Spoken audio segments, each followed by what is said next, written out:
Salut à toutes et tous, bienvenue sur Web Girondin. On se retrouve pour les tops et les flops de ce match exceptionnel.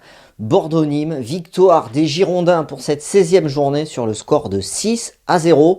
On se souvient, un Bordeaux-Metz, je crois que c'était l'année du titre, de 99, où on avait assisté à un triplé de Lilian Lasland. Je m'en souviens, j'étais au stade Lescure lors de ce match. Je crois que de mémoire, je ne me souviens pas d'un autre 6-0 à domicile. En tout cas, en préambule de cette émission Top et Flop, je voudrais dire un grand bravo aux joueurs. Ils ont vraiment été exemplaires sur ce match. De grands joueurs.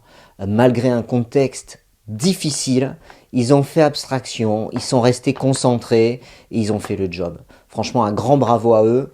Ça donne envie d'être derrière cette équipe. Et Dieu sait si les supporters sont derrière eux. Il faut que ça continue. Et c'est de bon augure avant le déplacement à Marseille. On ne pouvait pas mieux préparer ce déplacement à Marseille avec une victoire face à Nîmes. On est 3e de Ligue 1 et on est dans les meilleures conditions. Après, faut garder la tête sur les épaules et aller à Marseille et se préparer à un combat parce que ça va être compliqué. Voilà, ceci étant dit, on va se plonger dans ce match. Ce match avec ce 6-0, avec la composition d'équipe des Girondins de Bordeaux par Paulo Sousa, Costil dans les buts, Pablo Koscielny et Jovanovic. Mes chers, certainement pas remis physiquement. Il était sorti en fin de match face à Reims et sur le banc de touche. Donc voilà pour nos 3 défenseurs centraux et le gardien, Benoît Costil, capitaine, classique. Piston gauche, Youssouf Sabaly. Piston droit, Jonathan Cafou qui fait son retour dans le 11, Otavio à la récupération et Youssef Aïd Benasser à côté de lui comme on pouvait le pressentir, on l'avait mis dans la compo probable sur Web Girondin, si vous avez été la voir dans la journée sur le site internet, on avait mis cette compo avec Youssef Aïd Benasser, on sait qu'il a la préférence par rapport à Basic, il a la préférence du coach. Donc les pistons, on a vu Cafou, Sabaly, et devant, Yacine Adli, qui est de nouveau titularisé. Alors ça, on l'avait pas vu, mais on pouvait le pressentir. Souvent, quand il loupe un match, on l'a dit dans le talk lundi soir, mais il ne loupe pas le deuxième. Et il a été très bon, on va le voir. Nicolas Depréville et Josh Maja, titulaires à la pointe de l'attaque. Notre attaquant en l'absence de Jimmy Briand. Ce qu'il faut savoir, c'est que Wang est sur le banc de touche, Kalou également, Basic, Kouateng, Gaëtan Poussin aussi. Voilà, j'en oublie peut-être un, mais voilà. Alors, les tops et les flops. Donc, sur la compo quand même, sur la composition d'équipe. La surprise, c'est Basic, qui n'est pas aligné, mais bon, je l'ai déjà commenté. Et Cafou, qui est là, qui est présent et qui signe sa 2e titularisation. On va voir que c'était pas mal du tout. Bordeaux, ce qu'il faut ajouter avant le top flop, c'est qu'on a soigné notre goal average. Et ça, c'est un point de plus. Hein. On a plus 10 en différence de but. C'est quasiment un point de plus par rapport aux autres équipes avec ce championnat très serré, donc c'est un avantage important. Il faut le conserver, on ira à Marseille pour le conserver. Top et flop, Benoît Costil, je le mets dans les tops, clean sheet, il n'y a rien à dire, il a fait après son superbe match à Reims, où il nous permet de ramener un point. Là, il est également très bon. Il a eu moins de travail face aux attaques nîmoises, mais il a fait le job. On a vu à l'interruption avec l'incident de la bâche et les ultramarines qui ont pénétré sur une partie de la pelouse, mais pas sur le terrain. Il est allé parler aux supporters et on voit que c'est un joueur. Il n'est pas capitaine pour rien, Benoît Costil. Il a énormément de maturité et il a essayé de faire le lien entre les supporters et peut-être la direction et les joueurs. Voilà. Donc il remplit parfaitement son rôle de capitaine et c'est un top ce soir pour lui parce qu'il fallait gérer l'extra sportif et c'est pas forcément simple quand tu es sur le terrain et que tu dois délivrer une performance sportive et être au niveau. En tout cas, lui, il a été au top. Pablo, bon match de Pablo. Alors c'est vrai que sur ce poste de central gauche, il est pas forcément très à l'aise, mais il a prouvé qu'il pouvait s'améliorer. Et face au, alors il y a eu quelques fautes de placement, on l'a vu sur le but à Reims, hein, entre Koscielny et lui. Là, quelques fois aussi, quand ça va vite, il faudra faire attention encore à Marseille, mais il y a des fautes de déplacement et de placement parfois. En tout cas, il a fait un très bon match. Laurent Koscielny, un sauvetage acrobatique à la 39e minute. Excellent match du Bordelais, du défenseur bordelais. Jovanovic, passeur sur le 3e but de Josh Maja. C'est lui qui est devant, qui suit les actions. Dépassement de fonction de Jovanovic. On a vu une équipe bordelaise très investie pour faire du jeu et Bordeaux à travailler de la première minute à la dernière minute. Ils se sont pas relâchés à 5-0, ils ont continué. Et c'est ça les grandes équipes, c'est-à-dire que tu respectes ton adversaire et tu continues à mettre la pression, à mettre l'intensité. C'est comme ça que tu progresses et que tu t'habitues à faire des matchs à haute intensité et à jouer à haute intensité pendant 90 minutes ou plus. En tout cas, Jova au top avec cette passe décisive sur le troisième but de Josh Maja. Et il a fait un très bon match défensivement. Quelques déchets un peu dans les relances, mais il s'est bien ressaisi en deuxième période et il a fait un match impeccable. Otavio, alors là, Otavio, je suis ravi parce que ce joueur, je trouve qu'il est très attachant. Il nous fait un doublé, c'est largement mérité. On l'a vu tenter des frappes depuis le début de la saison, il cadrait pas, ou elles n'étaient pas assez puissantes. Et là, bien servi dans l'intervalle, la première petite tir croisée, c'est Adli qui le décale, et on voit qu'Otavio maintenant il accompagne les actions, il va vers l'avant quand c'est possible, et là c'était possible, ils se sont lâchés, il s'est lâché, et cette frappe des 20 mètres, ras du poteau, c'est quand même Bernardoni dans les buts, c'est pas n'importe quel gardien, et il nous fait le doublé, un grand top pour au tableau, sa joie faisait plaisir à voir.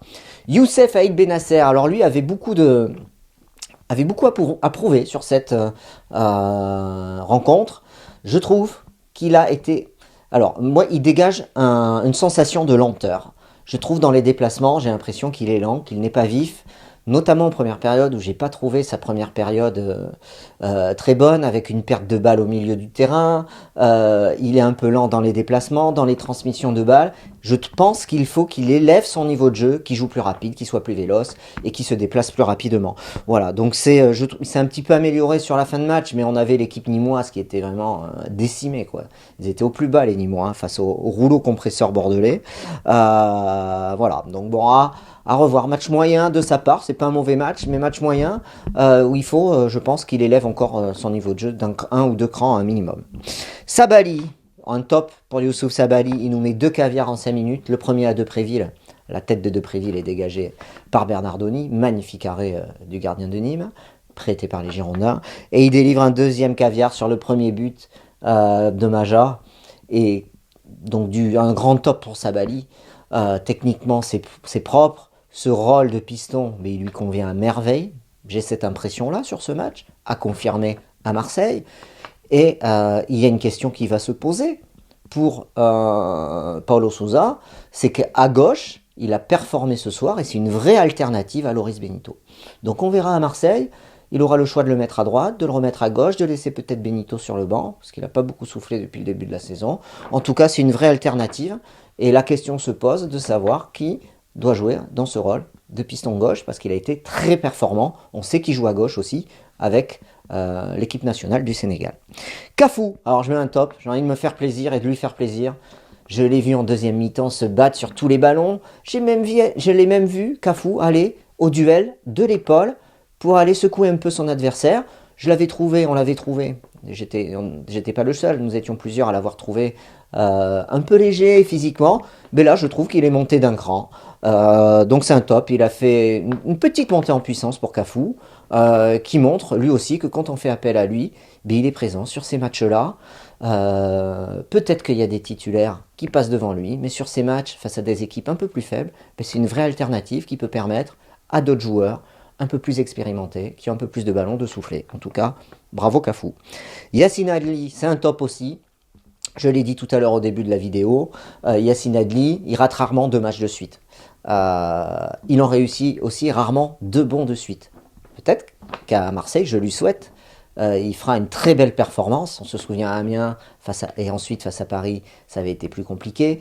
Donc là, face à Nîmes, c'est superbe. Dans les intervalles, dans la conduite du jeu, dans la transmission du ballon. Double passeur pour Maja, pour Otavio. Un très bon Yacine Adli. J'espère qu'il a pris de la confiance pour renouveler ce type de prestation et encore élever son niveau de jeu dimanche soir. Remplacé par Kalou à la 65e, Sabali remplacé par Kouateng à la 79e. Un mot sur Kouateng, il a très peu joué, ça fait plaisir de le revoir lui aussi. Sur ce qu'il a fait, j'ai rien à dire, c'était très très bien. Techniquement, c'était propre, il a essayé de prendre des risques dans le jeu aussi. C'est ce qu'on demande, et de jouer au ballon. Sur Kalou, il a joué dans un rôle un petit peu différent de ce qu'on a vu auparavant. Moi, il a fait du Kalou, c'est-à-dire il part souvent tout droit et souvent il perd le ballon. Voilà. Nicolas Depréville. Bon match de Nicolas Depréville, petit top, allez pour lui aussi. Il fait un superbe appel de balle sur le service de Sabali que j'évoquais il y a quelques minutes. À la 22e, une tête qui doit marquer, là il est quasiment à bout portant, mais ça va vite. En tout cas, il avait cadré. Il est buteur. Aussi, lui aussi, pour Bordeaux, sur un bon service d'Aïd Benasser, je crois, qui est passeur. Non, Aïd Benasser est passeur sur le but d'Otavio. La frappe, la deuxième frappe, le deuxième but d'Otavio, c'est Aïd Benasser qui sert Otavio, qui fait une petite passe courte pour le buteur. Voilà. En tout cas, Nicolas Depréville, bon match, préservé lui aussi, sorti et remplacé en fin de match. Je n'ai pas noté sur ma feuille par qui il a été remplacé, mais bon, c'est pas grave. En tout cas, Kalou, Basic et Kouatenk sont rentrés, donc c'est un des trois. Et enfin, l'homme du match, même si tous les joueurs, c'est vraiment un groupe, cette équipe des Girondins cette année, et c'est un sport d'équipe. Et je trouve que ça n'a jamais été autant un sport d'équipe que cette saison à Bordeaux, puisqu'on a vraiment l'impression, et je pense que c'est pas une impression, qu'on a une vraie équipe. Une vraie équipe, c'est des joueurs qui se battent ensemble les uns pour les autres, qui sont solidaires, qui se serrent les coudes, qui arrivent à faire abstraction des mauvais moments, des perturbations extérieures pour rester concentrés sur ce qu'ils ont à faire, jouer au foot, et bien joué, donc bravo. Et donc Josh Maja, 3 buts, hat-trick, quel réalisme du joueur. C'est incroyable, un triplé et puis cette lucarne, et à chaque fois ce sont des buts dans le jeu, dans la surface. La lucarne, il a pas beaucoup de temps et pas beaucoup d'espace pour armer. Et avant de faire la vidéo de tournée, j'ai entendu une bribe de la conférence de presse de Paulo Sousa qui disait que c'est un joueur qui n'a pas besoin de beaucoup d'espace pour tirer quand il est au but, dans la surface de but ou en position de frapper au but, aussi bien du gauche que du droit. Donc écoutez, c'est magnifique. Voilà. Un grand top pour Josh Maja, remplacé par Basic. Je trouve qu'il a fait une belle rentrée dans l'intensité lui aussi, à la 74e minute. Voilà, en plus... Paulo Sousa, donc un top aussi pour le coach, pour préparer les joueurs aussi bien, arriver et à tout son staff de les mettre dans une telle concentration et de telles dispositions pour faire un résultat. Face à ces équipes-là, c'est face à ces équipes qu'on doit marquer des buts et qu'on doit gagner, et c'est ce qu'on a fait. Donc le contrat, il est plus que rempli, et en plus, il s'est payé le luxe de faire tourner ses joueurs, de les reposer en prévision du match de dimanche. Voilà. Allez, j'ai beaucoup parlé. Merci à tous. Donnez-vous aussi votre avis sur les tops et les flops. Et à bientôt sur Web Girondin. L'actu continue. Bye bye.